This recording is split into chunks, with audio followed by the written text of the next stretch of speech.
ചില കാര്യങ്ങൾ ഒരു പ്ലാനിങ്ങും ഇല്ലാതെ നടക്കുമെന്ന് പറഞ്ഞാൽ വളരെ സത്യമാണ്. അതുപോലെ ഒന്നായിരുന്നു ഇന്നത്തെ നോമ്പ് തുറ. എന്തിനേറെ പറയാൻ, ലൊക്കേഷൻ പോലും അവിടെ ചെന്നിട്ടാണ് നമ്മൾ ഫൈൻഡ് ചെയ്യുന്നത്. അപ്പോൾ ഇത് നമ്മുടെ കൊല്ലം ബേസ്ഡ് ആയിട്ടുള്ള ഫ്രണ്ട്സിനൊക്കെ മെസ്സേജ് ഇട്ടു. ആരൊക്കെ വരും എന്നുള്ളത് പോലും ഞങ്ങൾക്കറിയില്ല.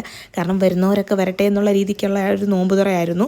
പിന്നെ ഞങ്ങളുടെ ബാച്ച് എന്ന് പറയുന്നത് 100 പേരടങ്ങുന്ന ബാച്ച്. അപ്പോൾ 100 പേരെ ഉൾക്കൊള്ളിച്ച് നമുക്കിപ്പോൾ നടത്താൻ പറ്റുമെന്ന് വെച്ചാൽ പോസിബിൾ അല്ല. കാരണം ഞങ്ങളുടെ കോളേജ് കഴിഞ്ഞു, എല്ലാവരും ഓരോരുത്തരത്ത് വർക്ക് ചെയ്യുകയാണ്. അപ്പോൾ കേരളം അങ്ങോളം ഇങ്ങോളം ആയിട്ട് വ്യാപിച്ച് കിടക്കുകയാണ്. സോ ഫൈനലി നമ്മൾ മൊത്തത്തിൽ ഇത്ര പേരാണ് ഉണ്ടായിരുന്നത്. ഇത്ര പേരെ ഉണ്ടായിരുന്നെങ്കിലും ഭയങ്കര ഹാപ്പി ആയിരുന്നു. കാരണം കുറേ നാളുകൾക്ക് ശേഷമാണ് എല്ലാവരെയും കാണുന്നത്. അതിൻ്റെ ഒരു എക്സൈറ്റ്മെൻറ്റ് ഉണ്ടായിരുന്നു.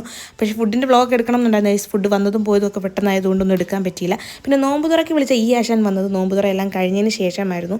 ആഫ്റ്റർ സം സ്വറ നമ്മൾ സൈൻ ലബാനിലേക്ക് പോയി. അവിടെ പോയിട്ട് ഈ കുരിപ്പിന് എന്തോ കഴിക്കണം എന്ന് പറഞ്ഞു. അത് അവർ പുതിയതായിട്ട് ഇൻട്രൊഡ്യൂസ് ചെയ്ത എന്തോ ഒരു ഡിഷായിരുന്നു. സോ അത് കഴിച്ചു. എക്സ്പെക്ട് ചെയ്ത് അത്രയും ഉണ്ടായിരുന്നില്ലെങ്കിലും കുഴപ്പമുണ്ടായിരുന്നില്ല. സോ അത്രയൊക്കെ ഉള്ളൂ ഗൈസ്. നമ്മൾ അങ്ങനെ വിട പറഞ്ഞ് ഇറങ്ങുകയാണ്. Okay, by.